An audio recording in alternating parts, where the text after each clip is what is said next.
salaamna dhageystayaal mar kale kulanti wanaagsan halkaad weli nagala socotaan warbaahinta codka haweenka Soomaaliyeed ee aman saacadu waa 12 duhurnimo xilliga geeska Afrikada bari duhurnimo wanaagsan ayaan dhageystayaal meel kasta aad joogtaan iyo si kasta oo maqalka idaacadda idin soo gaarayo meel kasta aad joogtaan iyo si kasta oo maqalka idaacadda idin soo gaarayo waxaan mar kale awoodeed idin ka leenahay kaalmo suganad kama marna xadiisiyo iyo aayadaha Quraanka Kariimkana waan idin ku soo gudbin doonaa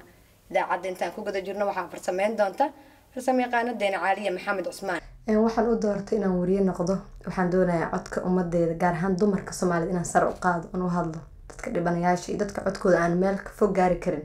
inaan codkooda meel fog gaarsiino sababtan warbaahinta aman u doortana waxay tahay waxa lagu adeega waa bulshada inta badan anaga siyaasadda ma galno arrimaha bulshada diiradda saarnaa dumarka haweenka caafimaadka waxbarashada iyo dibadhiska dalka marka sababta weyn aniga u doortay waxa waa inaan ka shaqeynaan bulshadeena waxa ugu yaraan ku caawin karo inaan u qabto oo aan in bulshadeeda dhibka haysta iyo waxyaabaha u baahan yihiin iyo waxyaabaha u qabsoome aan soo bandhigo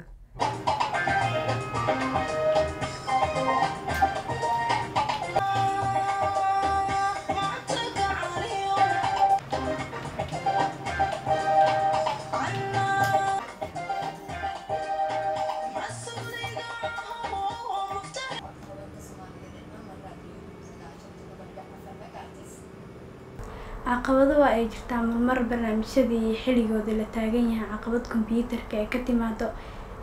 korontada marmar caqabado barnaamijkiiyo socdo korontada inay iska tagto caqabado badan waa ay jiraan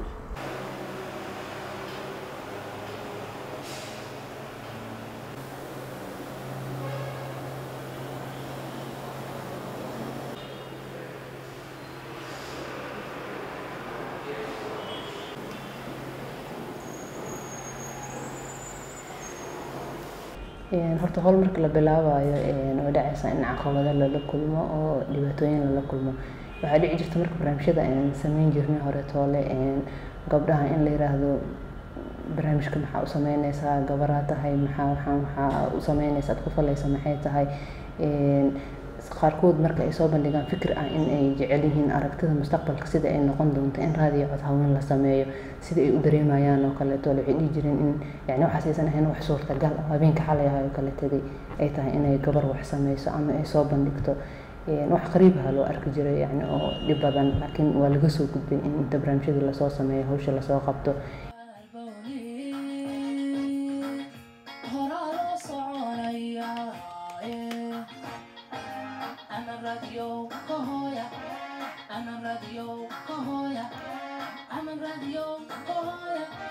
I'm a radio